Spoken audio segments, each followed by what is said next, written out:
uma reflexão muito importante esse tema, os desafios do seguidor, do discípulo de Jesus nos tempos atuais.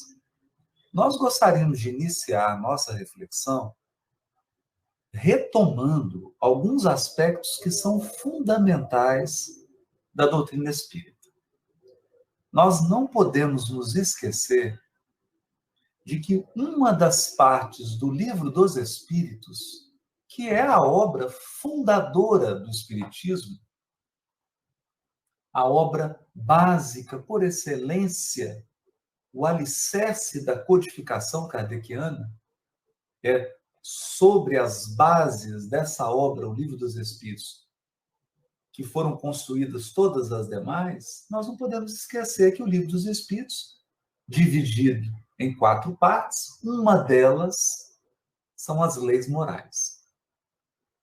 Portanto, a doutrina espírita propõe uma mudança na maneira como nós vivenciamos a religiosidade. A partir do Consolador prometido, a experiência cristã, a experiência de ser um discípulo de Jesus, ela sobe um degrau. Porque agora não basta o culto, não basta o ritual, não bastam as crenças. Agora a proposta é um conjunto de leis morais que devem nortear o pensamento, os sentimentos e o comportamento do discípulo, do seguidor de Jesus. Nós temos um conjunto de leis morais. Nós temos princípios e valores que nos regem. De modo que o espírita é aquele, o espírita cristão, ou o cristão espírita, que é a mesma coisa, é aquele que pauta sua conduta pelas leis morais e está num processo contínuo de aproximação do seu comportamento dessas leis morais. É por isso que o codificador irá definir o espírita, o verdadeiro espírita, pela sua transformação moral. Ou seja, é preciso que algo tenha mudado para que a pessoa seja verdadeiramente um espírita. Algo precisa mudar no seu comportamento. Uma mudança qualitativa, ainda que seja pequena, mas precisa ter uma mudança. E ele precisa também demonstrar esforços, um trabalho árduo em domar suas inclinações más, no autoconhecimento e no autodomínio. Ele precisa ser senhor da sua conduta e não agir de modo impulsivo e não agir como ele agia no passado. Então, além disso, nós temos no próprio Livro dos Espíritos uma nova definição de caridade. Caridade tal como a entendia Jesus. E os Espíritos vão definir a caridade com 3 palavras: benevolência, indulgência e perdão. Então, a caridade agora, a partir do Consolador prometido, a caridade é muito mais do que doar algum objeto material. Embora, é claro, não se exclua os atos de benemerência de modo nenhum. É óbvio que não vamos deixar de dar o alimento, de dar o agasalho, de dar um abrigo, de dar uma assistência. É claro, porque todo aquele que verdadeiramente ama o seu próximo, ele está sempre disponível para atender às necessidades do próximo. Se a necessidade do próximo é alimento, não faz sentido negar. Se a necessidade do próximo é um agasalho, é um abrigo, não faz sentido negar. Mas a caridade, na doutrina espírita, ela tem um sentido muito mais profundo e muito mais amplo do que simplesmente a transferência de recursos materiais. Ela envolve a bondade para com todos, a indulgência para com as imperfeições e o perdão das ofensas. Portanto, mais uma vez, a doutrina apontando para valores morais, para um conjunto de leis morais que devem nortear a nossa vida. E quando nós abrimos o Evangelho segundo o Espiritismo, há um capítulo especial, o capítulo chamado Sede Perfeitos. Então, mais uma vez, o codificador Allan Kardec nos chama a atenção para o compromisso que o espírita deve ter com a conduta, com a moral, com o comportamento. Com o comportamento. E nesse capítulo Sede Perfeitos, no item 1, Kardec explica a palavra perfeito, deixando muito claro que Jesus não queria dizer que nós vamos atingir o mesmo nível de Deus. O Todo-Poderoso, a inteligência suprema, só há uma. Deus é um. Ninguém vai se tornar igual a Deus. Então, quando se diz sede perfeitos, Kardec esclarece. Trata-se da perfeição da criatura. Daquela perfeição moral que a criatura de Deus deve almejar, deve buscar e deve alcançar. Então, no item 3, há uma página belíssima, chamada O Homem de Bem, onde Kardec explica, detalha, qual é o padrão de conduta moral de um ser humano de bem. Porque esse é o objetivo da doutrina espírita. O objetivo da doutrina espírita no mundo é formar seres humanos de bem. É transformar o caráter moral dos habitantes da Terra. Esse é o objetivo da doutrina espírita. Esse é o desafio. Essa é a proposta espírita. Então, a proposta espírita não é construir templo de pedra. A proposta espírita não é criar mais teologias. A proposta espírita não é criar mais movimentos humanos. A proposta espírita é a transformação moral dos habitantes da Terra, dos seres que evoluem no orbe, para que a Terra possa ingressar numa nova fase do seu desenvolvimento evolutivo. Nós não podemos perder essa finalidade de vista. Não podemos nunca nos esquecer disso. Porque se perdemos isso de vista, nós perdemos o propósito da doutrina espírita na nossa vida. E aí nós corremos um risco de repetir experiências do passado. Porque todos nós temos séculos de experiência religiosa. E, infelizmente, essas experiências são desastrosas. Desastrosas. A proposta, então, não é repetir essas experiências. Infelizmente, isso tem acontecido. Nós vamos falar um pouquinho sobre isso. No item 4, assim que Kardec descreve o ser humano de bem, assim que Kardec dá as características daquele indivíduo verdadeiro seguidor de Jesus, para não ter dúvida, para que ninguém tenha dúvida, no item 4, na sequência, o item 3 é o homem de bem, o item 4 é os bons espíritas. Os bons espíritas. Esse título é sugestivo, porque se Kardec está falando dos bons espíritas, significa que existem os maus espíritas. E o que é um mau espírita?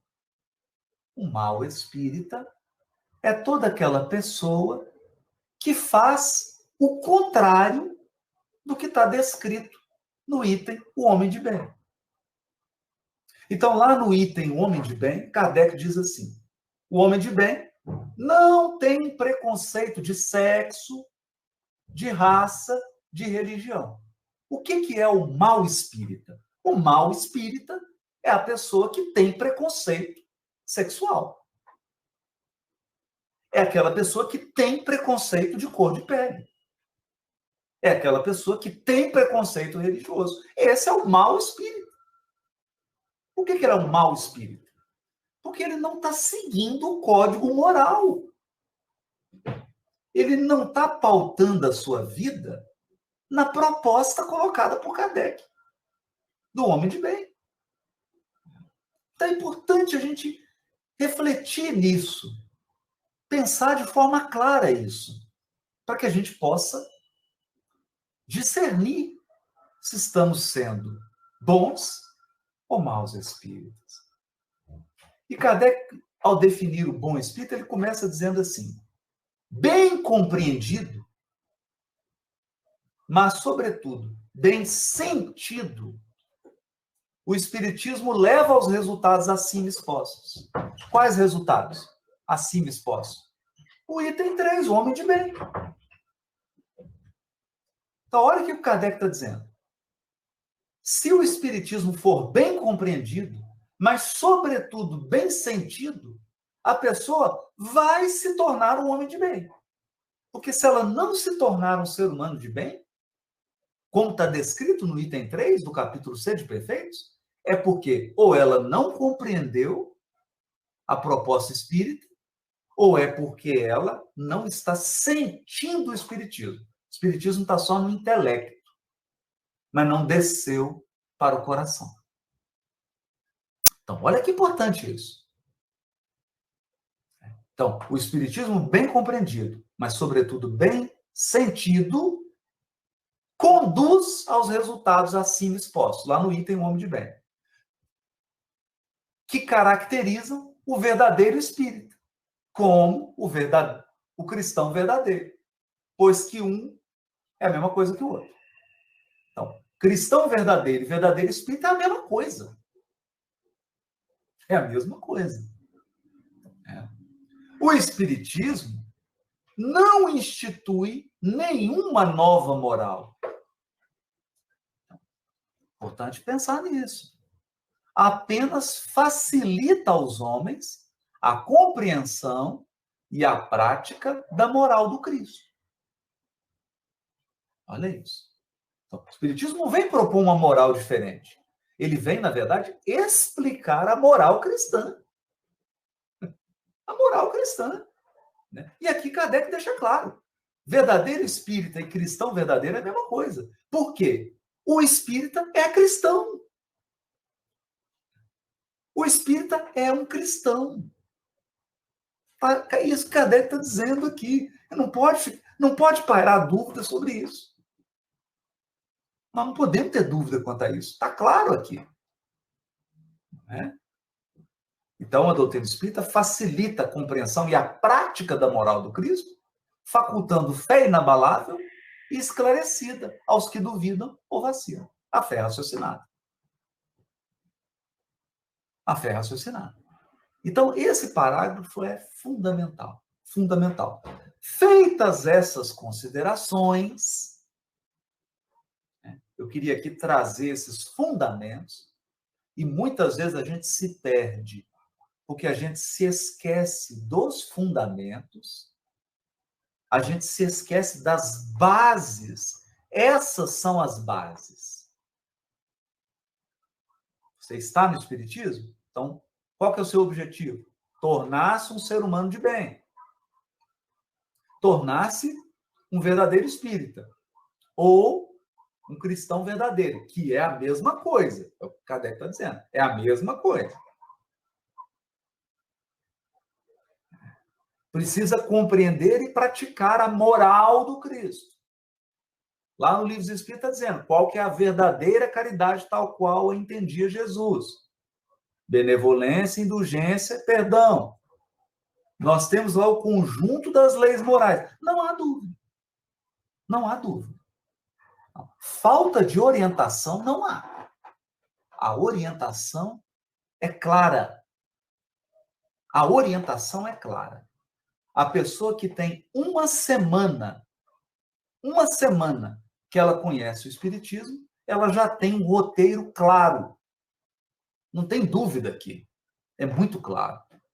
Agora surgem, então, os desafios. Os desafios de viver isso. Então, nos tempos atuais, quais são os desafios de ser um verdadeiro espírita ou um cristão verdadeiro? Que é a mesma coisa, segundo Kardec afirma aqui. É a mesma coisa.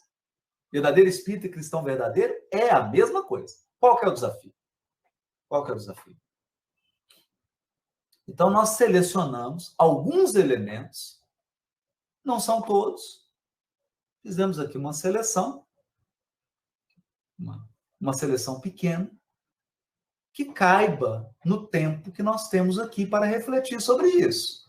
É claro que tem outras, e, na verdade, essa palestra aqui é apenas um convite para que cada um que está nos acompanhando reflita em casa, pense, né? Continue essa reflexão. Então, nosso objetivo aqui é apenas estimular a reflexão e não fechar o tema. Nós não temos nenhuma pretensão aqui de fechar o tema.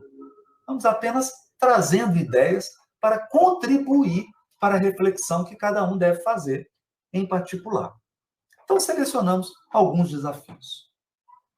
O primeiro desafio dos tempos atuais é a violência. A violência.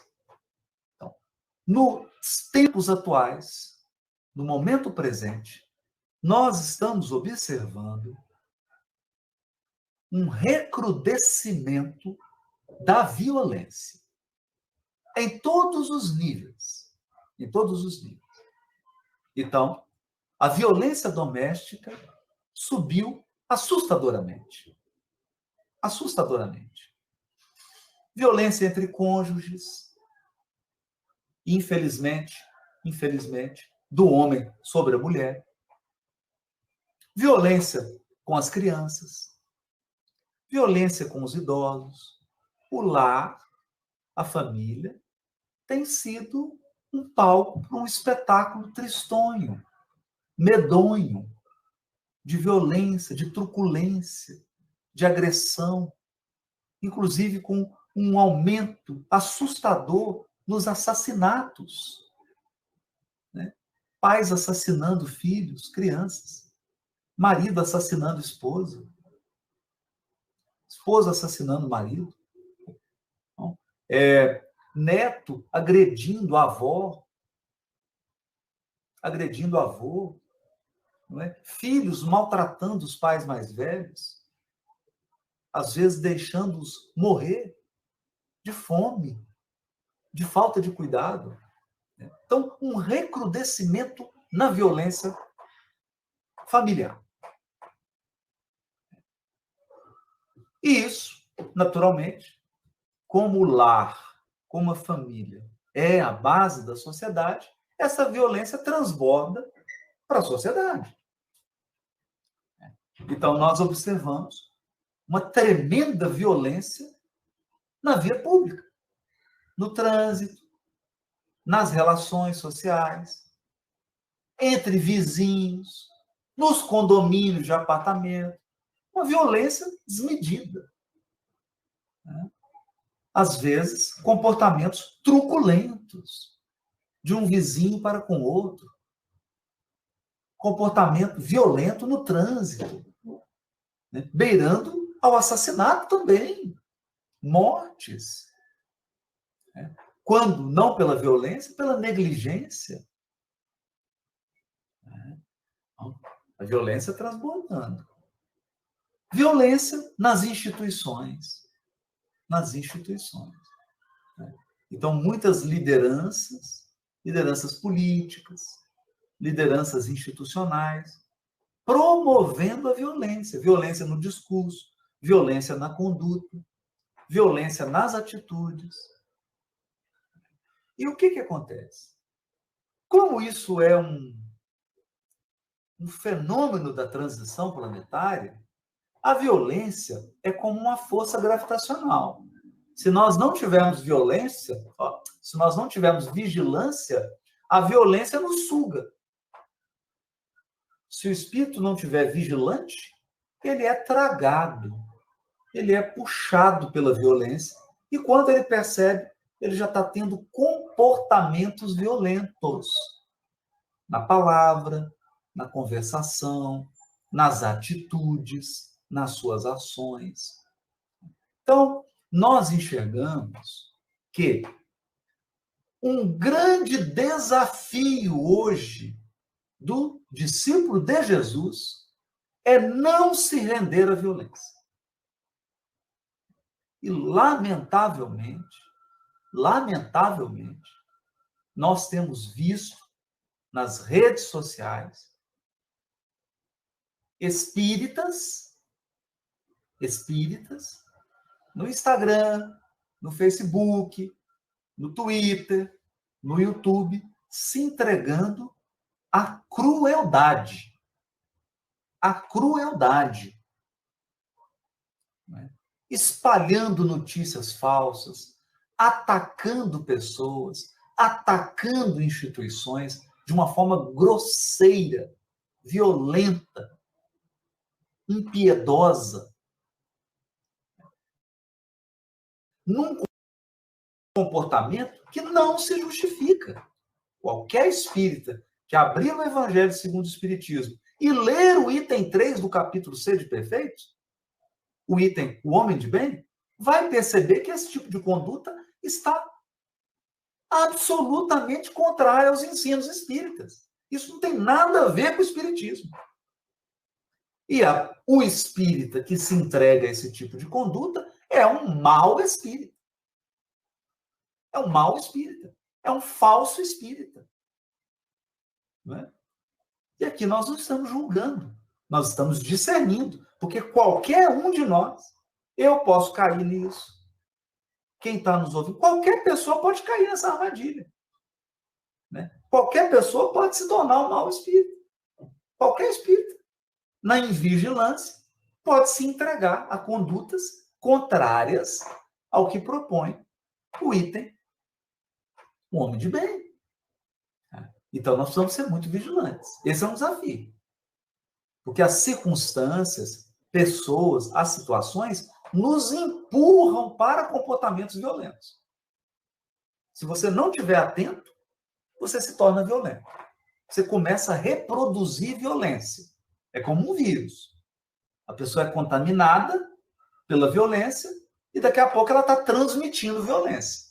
Nas atitudes, nas palavras, nos pensamentos, nos sentimentos e no comportamento. Então, esse é um grande desafio. Grandioso desafio. Nós estamos em plena transição planetária. Transição planetária é tempo de agitação, é tempo de confusão. Estão encarnados no orbe milhões de espíritos perturbados. Espíritos que não têm referencial moral. E eles causam uma baderna. Porque são portadores de um profundo sofrimento interior. Mas, ao mesmo tempo, são rebeldes, são teimosos. Não se abrem para o auxílio dos amigos espirituais, porque a espiritualidade superior não discrimina ninguém. A espiritualidade superior está de braços abertos para atender a qualquer um. Mas se a pessoa não quer receber ajuda, se ela não quer se aprimorar, se ela não quer mudar a sua conduta, como é que faz para ajudar? E nós temos uma multidão de espíritos rebeldes, encarnados. E eles propagam a violência. Eles pregam a violência. Eles vivem a violência. Eles exemplificam a violência. E nós temos que estar atentos a isso. Esse, então, é um grande desafio. Um grande desafio do cristão nos tempos atuais. Não se entregar à violência. Não se entregar à violência. Outro grande desafio. Nós vivemos uma crise moral. Os espíritos já haviam nos alertado para isso. Quem pega os últimos capítulos do livro A Gênese, de Kardec, o último capítulo do livro A Gênese está repleto de mensagens nas quais os espíritos advertem que nós teríamos uma confusão nos tempos da transição. Por quê? Porque faltariam bases morais. Os espíritos perderiam o norte, a base moral, viveriam num estado de completa desorientação, inclusive religiosos.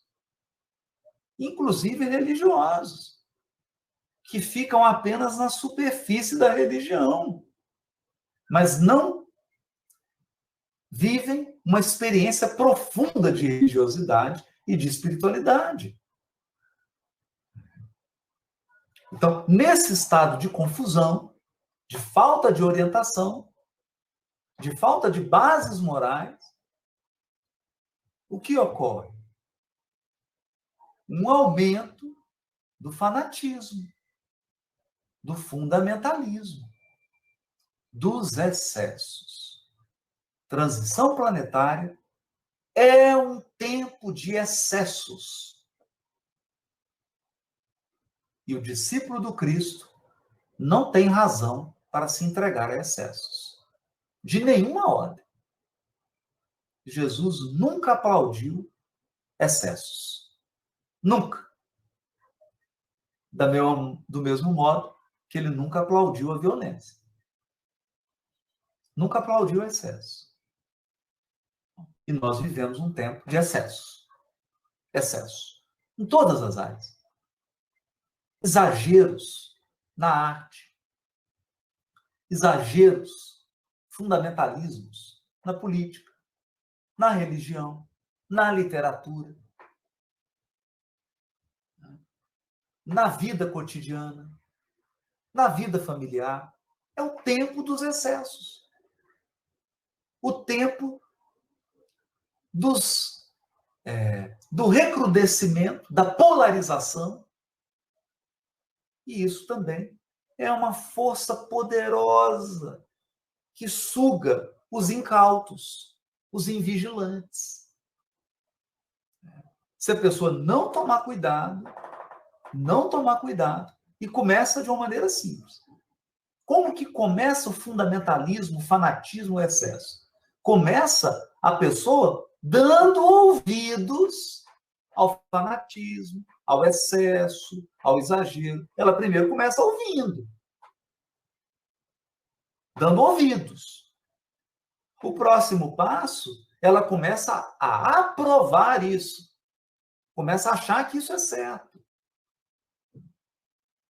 O terceiro passo, ela começa a propagar isso, a difundir essas ideias e a difundir esse comportamento.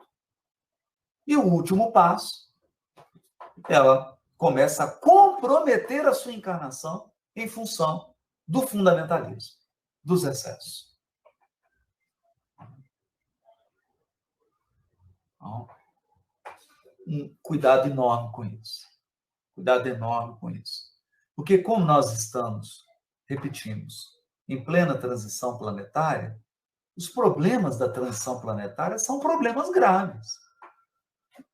Porque os problemas do mundo hoje não são problemas de 10 anos. Os problemas que o mundo está vivendo hoje são problemas de 4.000 anos, de 5.000 anos. Não são problemas recentes. A humanidade foi se equivocando ao longo dos últimos 5.000 anos e agora chegou no ápice. Então, isso não é de agora. Os problemas sociais, econômicos, familiares, políticos, religiosos, são problemas milenares. Eles não surgiram 50 anos atrás. Por isso que eles são de difícil solução. Então, não será no grito, no murro, na força, que nós vamos resolver problemas milenares. Problemas milenares exigem muito bom senso, muito discernimento, muita serenidade, muito cuidado, né? Fé raciocinada. Fé raciocinada. Então, não é à toa que a doutrina espírita traz no seu bojo a proposta da fé raciocinada. A fé raciocinada é a fé do discernimento. É a fé que rejeita qualquer excesso. Qualquer excesso. A doutrina espírita propõe o equilíbrio. Equilíbrio em tudo. Em tudo. Tudo precisa ter o equilíbrio. A moderação, a temperança.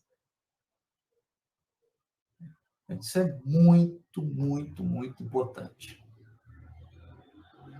Muito importante. Terceiro desafio que nós selecionamos, que a gente está percebendo que essas coisas elas estão ligadas. Né? Então, a violência, fundamentalismo, fanatismo, excesso, essas coisas estão ligadas. Essas coisas estão ligadas. Um outro grande desafio dos tempos atuais é o sectarismo. Sectarismo. O que é isso?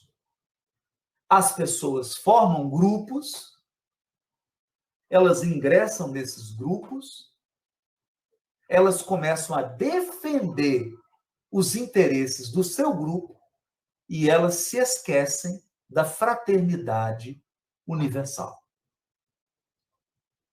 Nós somos criaturas de Deus. Deus é o criador do universo infinito. Kardec irá dizer aqui no Evangelho segundo o Espiritismo, no capítulo Há muitas moradas na casa de meu Pai. Ele vai dizer que a humanidade terrena não é a única humanidade. Cada planeta tem a sua humanidade. E somando todas, nós temos a humanidade universal. Portanto, a proposta espírita é uma proposta de fraternidade universal. O espiritismo não tem qualquer parte com o sectarismo, com a separação, com a polarização. Isso não faz sentido. Isso não faz sentido. Eu posso ter grupos? Claro, isso é natural. Eu posso pertencer a determinados grupos? Claro, mas sem perder a fraternidade universal, sem perder o respeito pelos outros grupos, sem perder o respeito pelas outras orientações, pelas outras pessoas. Por quê? Porque nós precisamos desenvolver a fraternidade universal. Esse é um grande desafio. É um grande desafio. E muitas vezes nós percebemos isso no movimento espírita. Sectarismo no movimento espírita. A ponto de, numa mesma cidade, um grupo espírita não conversar com o outro. Você tem rivalidade entre grupos espíritas de uma mesma cidade. Isso não faz sentido. Isso não faz sentido. Não faz o menor sentido. Ou rivalidade entre instituições espíritas. É claro, é natural que um determinado grupo tenha uma característica, tenha uma orientação, tenha um modo, uma prática espírita. Isso é natural. A diversidade é uma lei da natureza. É natural que isso ocorra.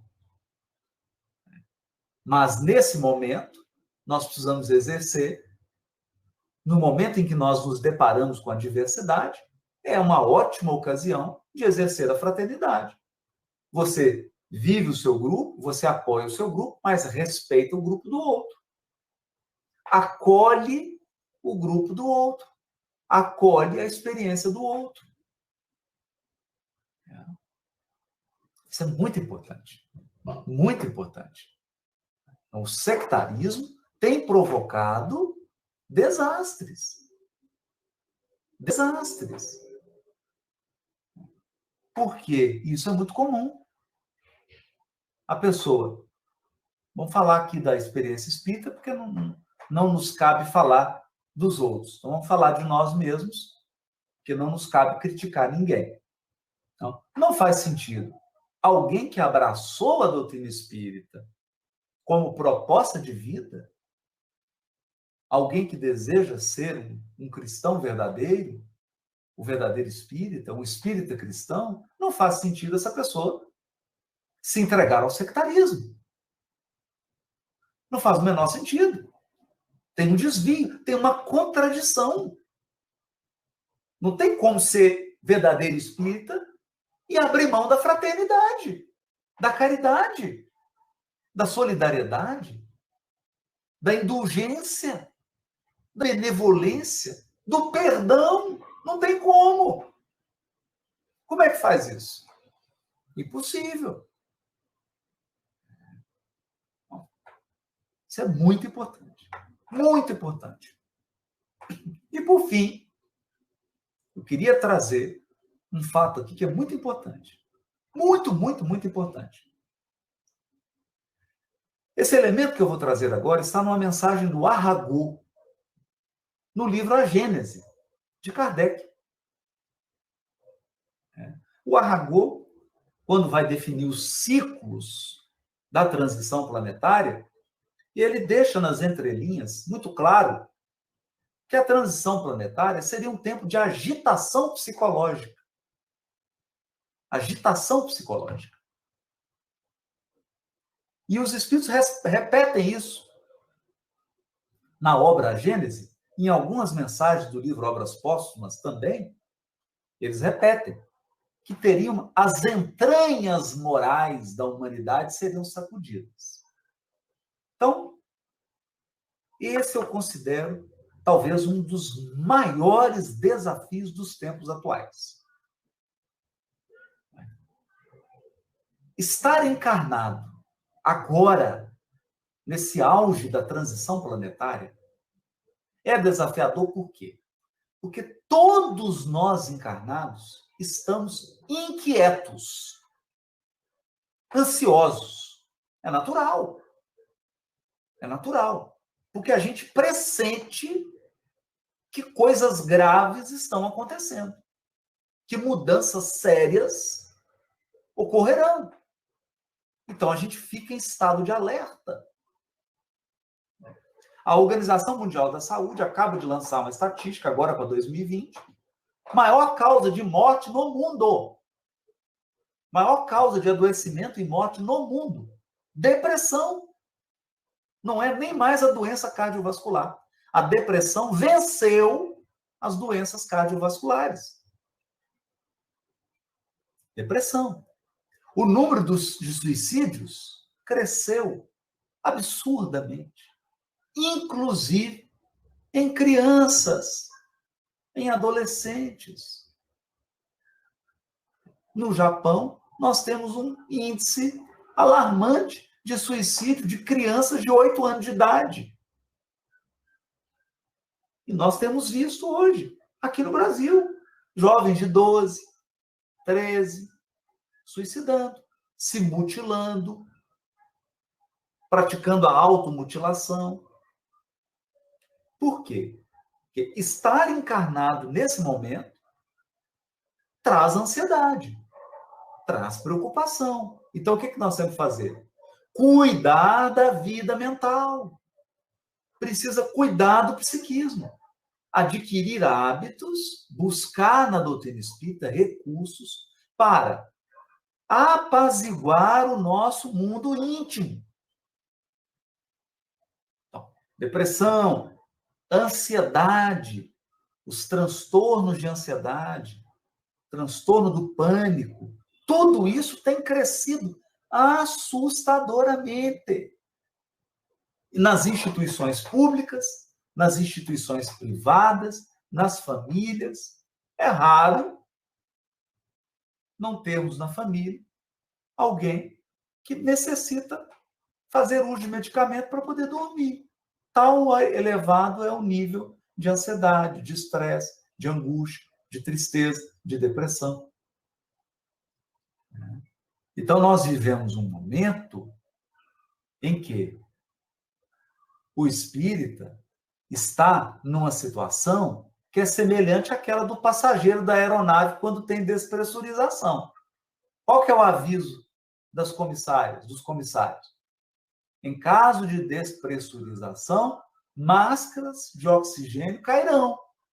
Coloque primeiro em você. Depois ajude. E nós vivemos hoje uma despressurização. É preciso colocar a máscara de oxigênio primeiro em nós mesmos. Como? Durante o dia, precisamos reservar momentos para a oração, para a prece. Precisamos reservar pelo menos 3, 4 momentos para ler uma página edificante. Ler uma página edificante. Fazer um mini culto no lar todo dia. Ler uma mensagem, uma água fluidificada. Por quê? Porque isso é recurso terapêutico. E isso é colocar a máscara de oxigênio para sobreviver. Porque se a pessoa fica só assistindo televisão, só ouvindo as notícias, se ela se deixa entrar, daqui a pouco ela está num nível de angústia, num nível de ansiedade, num nível de agitação, e ela não consegue sair mais. Não consegue sair. Então, cuidar de si mesmo. A doutrina espírita é o consolador prometido, não é à toa. Ela possui recursos de consolação. Ela tem o remédio, mas eu preciso tomar o remédio. O remédio não faz efeito se o doente não tomar. Não basta olhar para o remédio. É preciso ingerir o remédio. Esse é um ponto fundamental. Fundamental. Então, acredito, tem uma frase de Paulo, uma de suas cartas, que ele diz assim, o capacete da fé. O capacete, a armadura, nós precisamos colocar uma roupagem de proteção, porque os tempos são caóticos. Se você não proteger sua mente, se você liga a televisão e assiste qualquer programa, você está agindo como um kamikaze. Você está com um comportamento suicida. Tem que selecionar o que você assiste. Tem que selecionar o programa que você assiste. Tem que selecionar o que você ouve. Tem que selecionar as conversas que você entra. Tem que selecionar o que você lê. Especialmente nas redes sociais. Tem que selecionar. É perigoso. Tem que se proteger. Nós estamos vivendo um caos. Sobretudo um caos espiritual. Um choque de forças. De desequilíbrio. Tem que se proteger. Como? Leitura edificante. Oração. Meditação. Água fluidificada. Caridade. Atividade no bem. Fazer o bem ao outro é uma imunização mental. Protege a nossa mente. Quando você está fazendo bem a alguém, você está se protegendo. Porque você se sente bem. Você entra numa sintonia de proteção e a espiritualidade consegue te ajudar. Né? A espiritualidade ajuda todo mundo. Ajuda indistintamente. Mas, se a pessoa não se ajuda, se ela não se abre para ajuda, como é que a ajuda vai fazer efeito? Não vai fazer efeito. Então, a espiritualidade traz o remédio. Mas é preciso que o doente tome o remédio. Nesse ponto, eu acho que nós vivemos, nesse ponto aqui, o adoecimento mental. Isso já estava lá, no livro Obras Póstumas. Kardec recebeu uma mensagem. E que os espíritos disseram, olha, duas questões vão marcar a transição planetária: loucura e suicídio. O que os espíritos estavam tentando dizer? A grande calamidade da transição planetária é nas mentes, nos corações. Não é fora. Não é terremoto, maremoto, meteoro. Não é isso. Os grandes abalos estão se dando nas mentes, nos corações. É aqui que está o abalo, o terremoto. É um terremoto psíquico. Então, nós temos que usar esses recursos da consoladora doutrina espírita para a nossa imunização, para a nossa higienização mental, emocional, espiritual. Ficar atento a isso.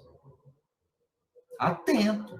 Às vezes, uma conversa no WhatsApp e você fica depressivo. Às vezes, um programa que você assiste 5 minutos, você não fica bem. Então, tem que se proteger. Tem que tomar cuidado. Cuidar da vida mental. Cuidar da vida mental. E aqui nós consideramos um grave problema. O Espiritismo é um banquete de luz. A doutrina espírita é um banquete de luz. Mas eu tenho que comer. Porque às vezes o espírita, ele dá livro para os outros, ele indica palestra, ele divulga para todo mundo. Mas ele mesmo não usufrui. Ele mesmo não usa para ele. Então, é alguém que está num banquete com anemia. Por quê? Porque não come. Está servindo o banquete, mas ele mesmo não se alimenta. Então, temos que tomar cuidado com isso. Nós temos, nesse banquete de luz, nós temos que nos alimentar também. Nós temos que nos alimentar, fortalecer nossos espíritos, nos preparar para o bom combate. O bom combate. O bom combate não é lutar com o outro. O bom combate é lutar com as nossas más inclinações, com as nossas imperfeições, com as nossas tendências do passado. E cuidar dessa onda mental. O planeta vive uma onda mental de angústia, de ansiedade. Nós estamos vendo isso agora na pandemia.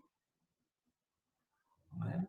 Tem mais pessoas adoecendo por depressão, por angústia, por estresse, por ansiedade, ou até mesmo pelo suicídio, do que pelo Covid. É sério isso. Então, momento da fé. O momento da fé raciocinada. Da fé raciocinada. Nada que está ocorrendo está fora da pauta da providência divina. Nós temos que ser vigilantes. Nós temos que ser cuidadosos.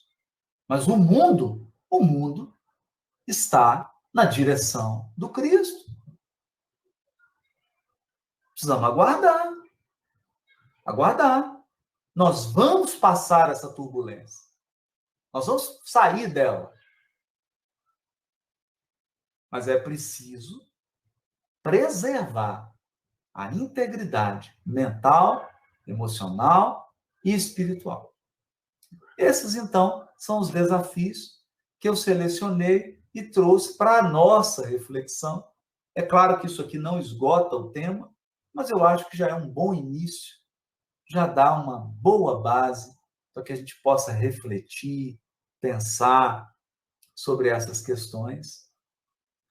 Eu desejo a todos um final de ano muito bom, de muita sintonia, de muita espiritualidade, de muita paz, de muita esperança e de muita fé para todos que nos acompanham.